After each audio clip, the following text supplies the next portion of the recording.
Bismillahirrahmanirrahim. Assalamualaikum warahmatullahi wabarakatuh. Innal hamdalillah nahmadu wa nasta'inu wa nastaghfir wa na'udzubillahi min sururi anfusina wa min sayyiati a'malina may yahdihillahu fala mudhillalah wa may yudhlil fala hadiyalah. Asyhadu an la ilaha illallah wa asyhadu anna Muhammadar Rasulullah. Allahumma sholli ala sayyidina Muhammad wa ala ali sayyidina Muhammad. Marilah kita ucapkan puji dan syukur kita atas kehadirat Allah Subhanahu wa Ta'ala, atas segala limpahan nikmat yang telah diberikan kepada kita berupa nikmat iman dan Islam. Salawat serta diiring salam tak lupa pula kita kirimkan kepada junjungan kita Nabi besar Nabi Muhammad Sallallahu Alaihi Wasallam, Nabi yang membawa ajaran agama Islam ini dari zaman jahiliyah menuju ke zaman yang terang benderang sampai sekarang ini. Semoga di yaumul kiamat kelak kita diakui sebagai umat Nabi Muhammad Sallallahu Alaihi Wasallam dan mendapatkan syafaatnya dari beliau. Amin amin Allahumma amin. Baik, sebelumnya perkenalkan, nama saya Nuzul Rahmatullah dari kelas PAI 1C. Saya mengucapkan banyak terima kasih kepada Ustazah Ibu S.E. Wahid selaku dosen Bahasa Indonesia yang telah memberikan tugas ini kepada saya. Semoga saya dapat menjelaskan dan memaparkannya dengan baik dan benar. Baik, pada kesempatan kali ini saya akan menjelaskan mengenai tentang ragam bahasa Indonesia. Ragam bahasa adalah variasi bahasa menurut pemakaian, berbeda-beda menurut topik yang dibicarakan, menurut hubungan pembicara, kawan bicara, orang yang dibicarakan, serta menurut medium pembicara. Variasi sendiri bisa termasuk dialek, aksen, laras, dan gaya. Variasi tersebut muncul disebabkan adanya latar belakang pengguna bahasa yang berbeda. Perbedaan bahasa tersebut tergantung pada budaya, agama, profesi, dan sebagainya. Pentingnya mempelajari ragam bahasa Indonesia. Nah, bahasa Indonesia yang merupakan bahasa ibu dari bangsa Indonesia yang sudah dipakai oleh masyarakat Indonesia sejak dahulu, jauh sebelum penjajah datang menjajah Indonesia, baik dari Belanda maupun Jepang dan negara lain sebagainya. Namun, tidak semua orang menggunakan tata cara atau aturan-aturan yang benar. Salah satunya pada penggunaan bahasa Indonesia itu sendiri, yang tidak sesuai dengan ejaan dan ejaan Kamus Besar Bahasa Indonesia. Oleh karena itu, pengetahuan tentang ragam bahasa cukup penting untuk mempelajari bahasa Indonesia secara menyeluruh yang akhirnya bisa diterapkan dan dapat digunakan dengan baik dan benar. Sebab terjadinya ragam bahasa Indonesia. Ragam bahasa timbul seiring dengan pertumbuhan masyarakat. Perubahan itu berupa variasi-variasi bahasa yang dipakai sesuai keperluannya. Agar banyaknya variasi tidak mengurangi fungsi bahasa sebagai alat komunikasi yang efisien, dalam bahasa timbul mekanisme untuk memilih variasi tertentu yang cocok untuk keperluan tertentu yang disebut ragam standar oleh Subrianto tahun 2000. Nah, ada beberapa macam-macam ragam bahasa Indonesia. Yang pertama, ragam bahasa ilmiah, ragam baku lisan dan tulisan, ragam sosial dan fungsional, ragam bahasa berdasarkan media, ragam bahasa berdasarkan waktu, ragam bahasa berdasarkan pesan komunikasinya. Ragam bahasa ilmiah.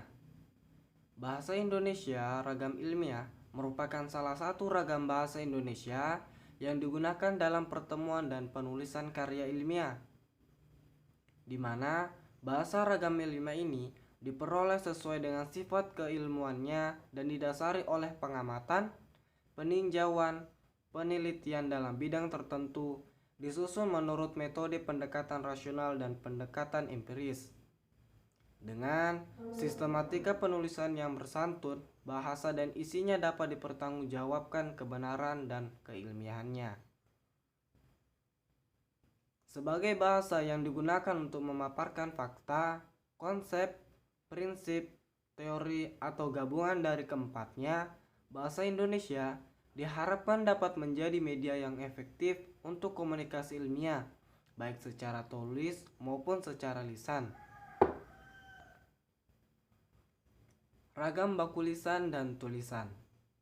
Ragam baku lisan adalah ragam bahasa baku yang diungkapkan dengan melafalkan atau mengucapkan sebuah bahasa, di mana pembicara mengucapkan dan memakai bahasa dengan baik, serta bertutur kata sopan terhadap pendengar sesuai pedoman yang ada. Sedangkan ragam baku tulis adalah ragam bahasa baku yang dihasilkan dengan memanfaatkan tulisan, di mana penulis diharapkan untuk mampu menggunakan bahasa Indonesia yang baik dan benar, serta menggunakan pedoman umum bahasa Indonesia atau yang biasa disingkat dengan PUBI. Kemudian ragam sosial dan fungsional. Baik ragam lisan maupun ragam tulis, bahasa Indonesia ditandai pula oleh adanya ragam sosial, yaitu ragam bahasa yang sebagian norma dan kaidahnya didasarkan atas kesepakatan bersama dalam lingkungan sosial yang lebih kecil dalam masyarakat. Ragam bahasa yang digunakan dalam keluarga atau persahabatan dua orang yang akrab dapat merupakan ragam sosial itu tersendiri.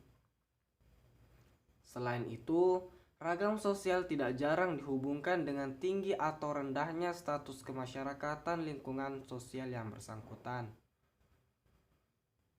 Ragam fungsional yang kadang-kadang disebut juga ragam profesional adalah ragam bahasa yang dikaitkan dengan sebuah profesi, lembaga, lingkungan kerja, atau kegiatan tertentu lainnya.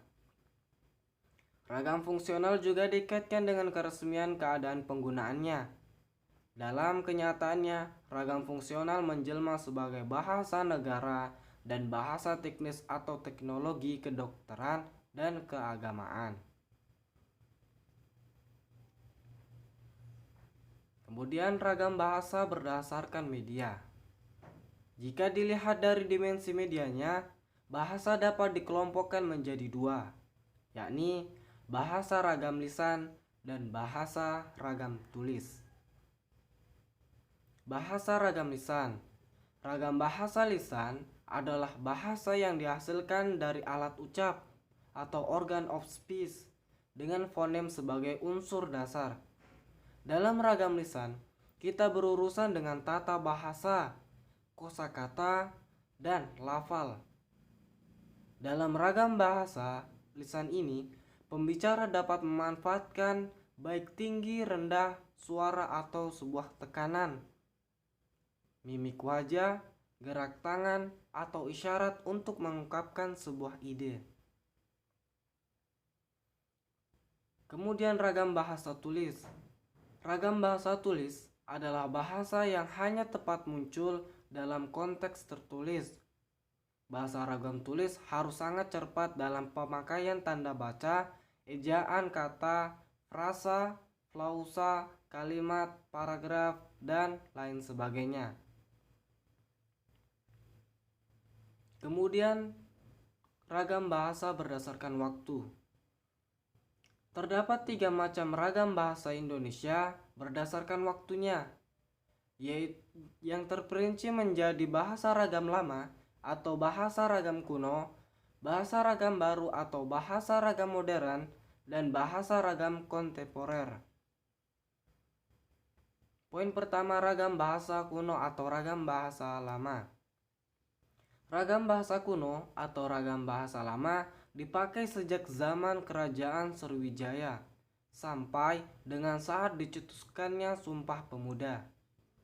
Dengan ragam bahasa lama atau ragam bahasa kuno dapat dilacak keberadaannya dari sejumlah dokumen kuno, aneka prasasti, dan tulisan-tulisan yang tertuang dalam peranti yang masih sangat sederhana itu.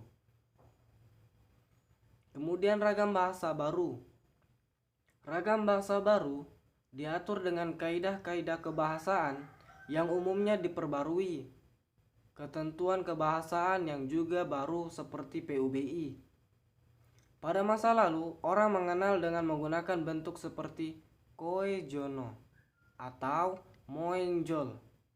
Tetapi, sekarang dalam ketentuan atau kaidah kebahasaan yang baru, cukup ditulis dengan kunjono atau muncul. Kemudian ragam bahasa kontemporer. Ragam bahasa yang mencuat akhir-akhir ini, adapun yang dimaksud adalah entitas atau sebuah wujud. Bahasa dalam wujud perkembangannya yang sekarang ini sudah tidak menjadi rahasia lagi, telah melahirkan bentuk-bentuk kebahasaan yang baru, yang cenderung mengabaikan kaidah-kaidah kebahasaan yang sudah ada. Dan kemudian yang terakhir yakni ragam bahasa berdasarkan pesan komunikasinya. Apabila didasarkan pada kandungan pesan komunikasinya, bahasa dapat dibedakan menjadi ragam bahasa ilmiah, ragam bahasa sastra, ragam bahasa pidato, dan ragam bahasa berita. Ragam bahasa ilmiah. Ragam bahasa ilmiah biasanya digunakan dalam dua manifestasi, yakni yang pertama adalah dalam karya ilmiah akademis yang meliputi artikel ilmiah, makalah ilmiah, jurnal ilmiah, laporan penelitian, skripsi, tesis, disertasi, dan sebagainya.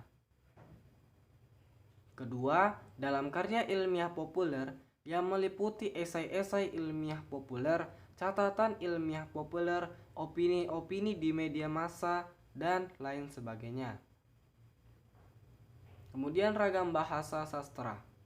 Bahasa dalam sastra itu sendiri digunakan untuk mendapatkan nilai seni dari sastra itu sendiri yang berkaitan dengan penggunaan gaya bahasanya. Sifat-sifat dari gaya bahasa sastra sendiri yaitu bahasa sangat konotatif, memiliki gaya bahasa, dan adanya ketidaklangsungan antara ekspresi pada bahasa yang digunakan. Kemudian ragam bahasa pidato. Ragam bahasa pidato yang menjadi sasarannya adalah tujuan atau maksud pidato. Dan yang terakhir, ragam bahasa berita. Ragam bahasa berita diperhatikan dalam beberapa hal pokok berikut sebagai ciri bahasa berita dalam jurnalistik. Jurnalistik dibuat berdasarkan atas kesadaran terbatasnya ruang dan waktu. Salah satu sifat jurnalistik adalah kemampuan komunikasi yang cepat dalam ruang dan waktu yang serba terbatas. Baik, itulah tadi penjelasan mengenai tentang ragam bahasa Indonesia. Semoga apa yang dapat saya sampaikan baik serta benar. Saya mohon maaf apabila atas banyak kesalahan serta kekurangan dari saya. Kalimat penutup saya sesuai background ini yang mengartikan kita berbeda-beda suku, berbeda-beda agama, berbeda-beda bahasa, namun kita tetap satu sesuai pedoman teguh kita, yakni Bhinneka Tunggal Ika. Saya Nuzul Rahmatullah mengucapkan banyak terima kasih. Saya akhiri, wabillahi taufik wal hidayah. Wassalamualaikum warahmatullahi wabarakatuh.